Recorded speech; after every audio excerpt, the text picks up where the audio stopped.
ছোট্ট করে আরেক কথা থাকবে জিজ্ঞাসন, আমার দয়াল নবী হাদিসে করেছে বর্ণন। রাসূল বলে কি, শোনো, জ্ঞান অর্জনের জন্য চীন দেশে যাও। আমার প্রশ্ন, রাসূল জ্ঞান অর্জনের জন্য চীন দেশে যাইতে বললেন কেন? কারণটা কি? মক্কা মদিনায় কি জ্ঞান নাই? আরব দেশে কি জ্ঞান নাই? আমেরিকার দেশে কি জ্ঞান নাই? ইউরোপের দেশে কি জ্ঞান নাই? আফ্রিকার দেশে কি? মহাদেশ কিন্তু এগুলো সবকটি।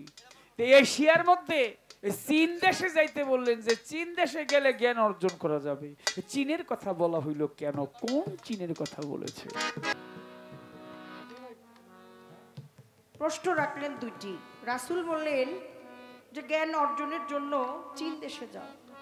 তার কথা হইল যে আরো তো দেশ আছে, Europe, America, London, Switzerland, Australia, Bharat, Pakistan সব রেখে চীন কেন? এটা আসলে কোনো, আপনি যেই দেশেই যান অচেনা পথটা বহুদূর। যে রাস্তাটা আপনি চিনবেন না, যেটা আপনার কাছে অচেনা, সেটা অনেক দূর। ধরেন আমি আজকে গানে আসছিলাম তো, আর কর্তাপক্ষ যখন মিরপুরে গিয়ে আমাকে ফোন করলেন, বললেন যে আপা এক পালা গান গাইতে হবে, আপনি কি একটু মিরপুরে আসবেন? আমি বললাম না, যেতে পারবো না। বললাম আপা আসেন, আমরা আছি, মনে হয় ইফতারের সময় হয়ে গেছে, আর প্রোগ্রাম ছিল, রেকর্ডিং ছিল, আমি বেরিয়ে যাব। বললাম যে আসেন, বাসায় আসেন। যে আপা তাহলে আসি, আসলে আপনার সাথে কথা হবে। আসলেন, বসলেন। খেতাসা বাবার দরবারে একবার আসা হয়েছিল, উনি আমাকে বলছিলেন, কিন্তু আমার মনে পড়ছিল না যে আমি এই মঞ্চে গান করলাম। তারপরে যখন বললেন যে এইভাবে গান করতে আসছিলেন, এই বিষয় ছিল। আজকেও আসার পরে আমার একবার এসে গেছি, তারপরেও আবার আমার দিক নির্দেশনাটা, পথ কোন দিক হয়ে কোন দিকে আসবো, এই ঠিকানাটা খাতার মধ্যে লিখতে হয়েছে। এই কারণ হচ্ছে এই রাস্তাটা আমার অচেনা, এই রাস্তাটা আমি চিনি না, এর জন্য আমার কাছে অনেক দূর মনে হয়েছে। সকালবেলা যখন আমি গান ছেড়ে বাসায় চলে যাব, যতটুকু সময় আমার আসতে লেগেছে তার থেকে অর্ধেকের অর্ধেক লাগবে আমার বাড়ি যেতে, কারণ আমার বাড়িটা আমার চেনা।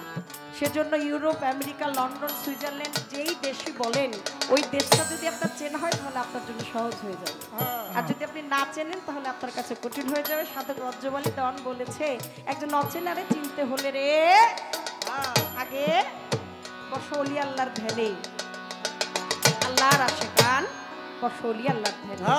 ছোট করে একটি গান গাই, এই গানেই আশা করি আপনি জ্ঞানবান, জ্ঞানী মানুষ। আপনার বিচক্ষণতা অনেক, আপনার জীবনে আপনি যেই কয় ফোঁটা আপনার মায়ের বুকের দুগ্ধ খেয়েছেন, আমার জীবনে আমি ওই কয়েক গ্লাস পানিও খাইনি। আপনার সাথে গান করতে পারা, গান গাওয়াটা এটা অনেক বড় দুঃসাহসের ব্যাপার। এটা আমার জন্য আমার জায়গা থেকে অনেক বড় দুঃসাহস। আমি দেখাইতেছি, করতেছি, কিন্তু কি করব বলেন? সেজেছ যেই সাজ করিও সেই কাজ নইলে পাইবা লাজ বিচারের বেলায়। আসলে গাইতেছেন আপনি, বলতেছেন আপনি, কিন্তু আজকে আমার তো দাঁড়াইতে হয়েছে আপনার সাথে, সেজন্য মাঝে মধ্যে একটু জিরানি আপনার আমি দেওয়ার চেষ্টা করতেছি। জানি অনেক ভুল বেয়াদবি হবে, আল্লাহর হস্তে ক্ষমা করে দিয়েন, কারণ ক্ষমার উপরে এই দুনিয়ায় কোনো কিছু নাই। আমার আল্লাহ বলে যে তোমার কাছে যদি কেউ ক্ষমা চায়, তুমি তাকে ক্ষমা করে দাও, তার দায় ভার সে নিজেই নিয়ে নিবে। সেজন্য প্রত্যেকটা মানুষের আশা বসার মধ্য দিয়ে ভুল বেয়াদবি এটা হয়েই যেতে পারে। আমি হয়তো জবাবটা আমার মতো করে দিলাম, কিন্তু আপনার মনের মতো নাও হতে পারে।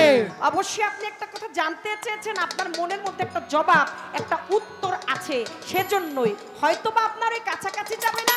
যদি হয় তাহলে মেনে নিয়েন, আর যদি না হয় তাহলে আল্লাহর হস্তে ক্ষমা করে দিন। যদি